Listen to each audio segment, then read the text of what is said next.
Pokemon fans, Tamashii here. It seems like the middle stage of an evolutionary line never gets much attention. The first stages are the cute ones, the mascots, the ones you want to have plushes of.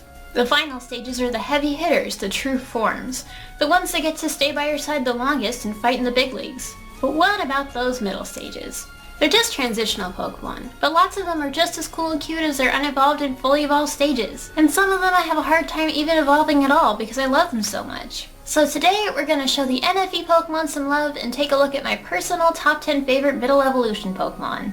This should go without saying. A Middle Evolution is anything with one Pokemon that evolves into it, and one Pokemon that it evolves into, not counting Mega Evolutions. So, for example, Jigglypuff would be a middle stage because Igglybuff evolves into it, and it evolves into Wigglytuff. But Sharpedo is not a middle stage, even though it evolves from Carvanha and Mega evolves into Sharpedo. I'll be picking these solely based on which ones I like the most, and I'll explain the reasons why I like each, which could be anything from its design to how it works in battle. You ready? Let's get started! Number 10. Palpitoad. I love Palpitoad for one big reason, and that's its face. Its cute little googly eyes and smiley face mouth can be deceiving, because even though it looks small when it's closed, Palpitoad's mouth is enormous when it's open. I would love a set of Palpitoad emoticons, or emojis, or whatever you kids are calling them these days. Palpitoad has a face for every occasion. When it evolves into Seismitoad, it becomes just another big old water-ground behemoth. But as Palpitoad, it's one of the most expressive and unique Pokemon out there. Number 9. Silcoon and Cascoon. Wurmple's evolutionary line is a bit tricky. Rather than evolving based on any controllable or even visible factor like gender, time of day, hell item, friendship level, etc., Wurmple evolves into either Silcoon or Cascoon depending on its personality value, which is a hidden number created when a Pokemon is first encountered and is calculated using a pseudo-random number generator. If Wurmple didn't evolve at level 7, this would make completing the Pokédex a huge pain, because you can't know until it evolves what a Wurmple will become. That's why I'm grateful that you can catch wild Silcoon and Cascoon in Petalburg Woods to save yourself the trouble. Most split evolutionary lines don't split off until you reach the final stage. Only Wurmple splits off in the middle, making Cascoon and Silcoon some really special middle stage Pokemon. Number 8. Haunter.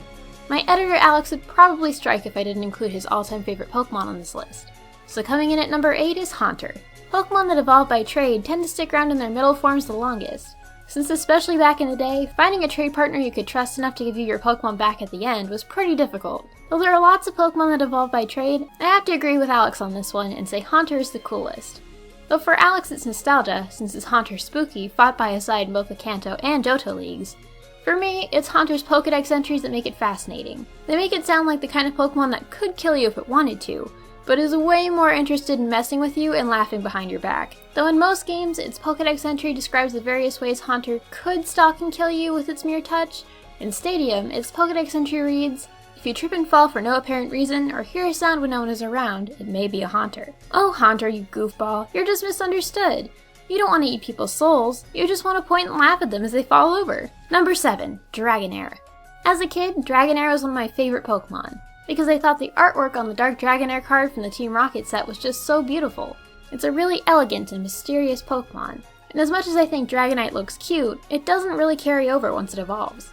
What's more, Dragonair holding an Eviolite can actually work out pretty well in battle, because with the Shed Skin ability, it can repeatedly rest to recover health without worrying too much about sleep, something Dragonite can't do once it evolves and loses that ability. Dragonite is still probably more useful overall, but I still think it's neat that Dragonair has something unique to bring to the table. And while Dragonite might look cartoony and cute, Dragonair has a grace that no other Pokemon can compare to. Number 6. Braixen. During the pre-release mayhem for X and Y last year, the starters for Kalos were among the first things announced, and at first glance, Fennekin didn't really wow me.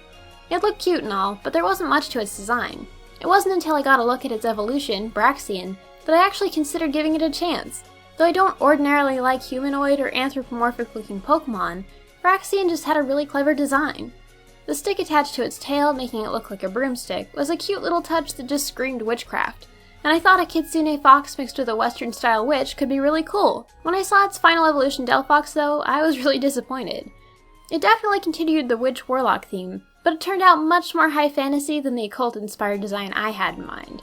Delphox is more Gandalf the Great than Firuza Balk, you know what I mean? While Delphox is a big turnoff for me, Braixen is still cool enough to make me wish it had more reason not to evolve it. Number 5. Pikachu. It seems like in nearly every game, Game Freak gives us another reason never to evolve your Pikachu. In Yellow version in Gen 1, you flat out could not evolve your Pikachu into a Raichu unless you traded it to another game. In Gen 2, the Light Ball was introduced, which gives just Pikachu doubled special attack, making its base special attack slightly higher than Raichu's.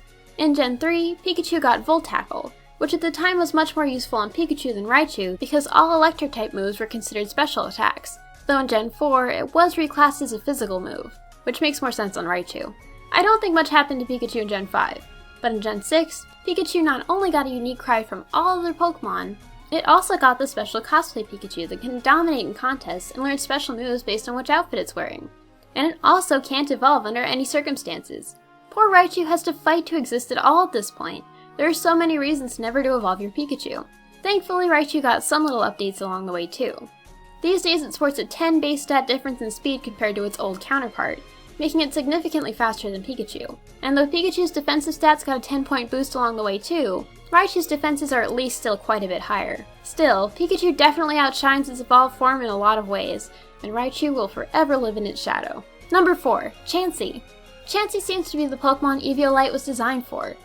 Since the item boosts defense and special defense by 50% for an unevolved Pokemon, Eviolite was the best thing that ever happened to Chansey, and probably the worst thing that ever happened to Blissey. With Chansey's already crazy high HP and really high natural special defense, Eviolite bumps that up way higher than even Blissey's base special defense.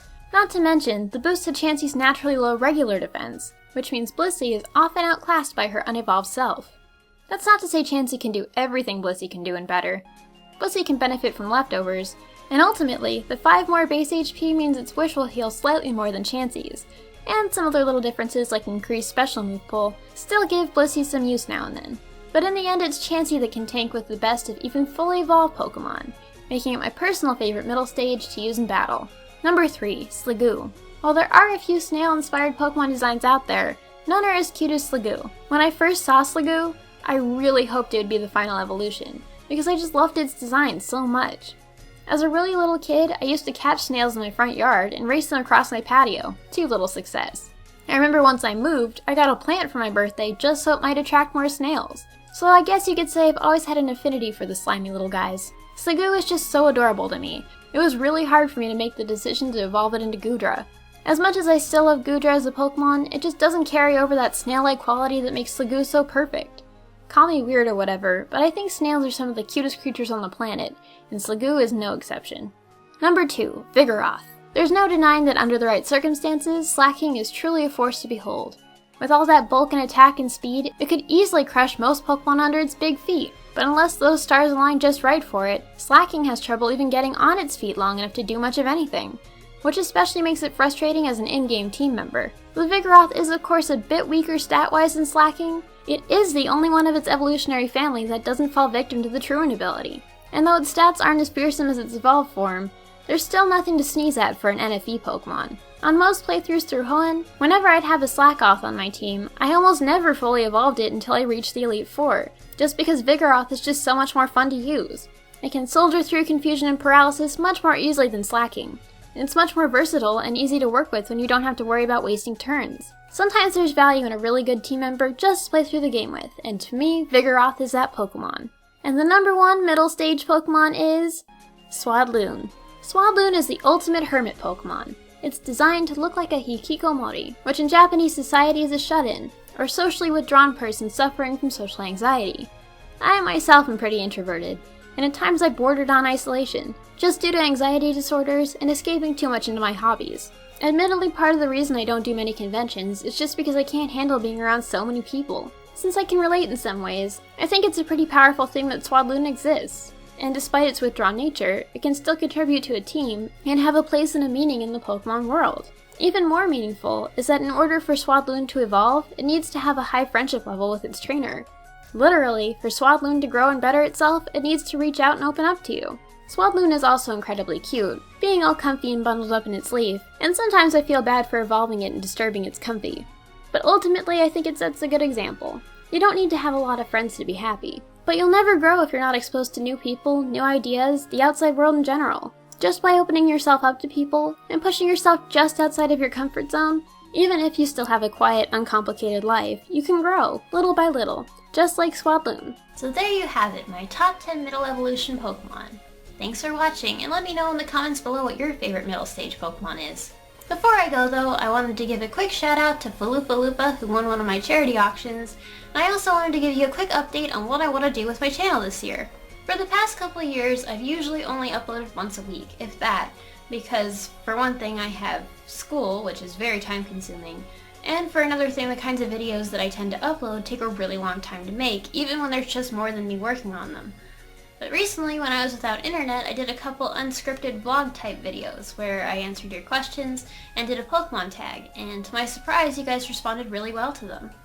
Since those types of videos don't take very long to make at all, if you guys like the idea, I might start uploading twice a week with an unscripted video like the ones I made in the past couple weeks on Wednesdays, and my usual lots of effort Pokemon videos on Saturdays. This wouldn't mean fewer Pokemon videos, this would just mean more content in general. Let me know what you guys think of this idea. Personally, I like the idea of uploading more videos more frequently on this channel. Anyway, if you want to see the Q&A video I did, you can click here. Or if you want to see the Pokemon tag video I did, you can click here. As always, don't forget to click here to subscribe for more Pokemon videos every week. See ya!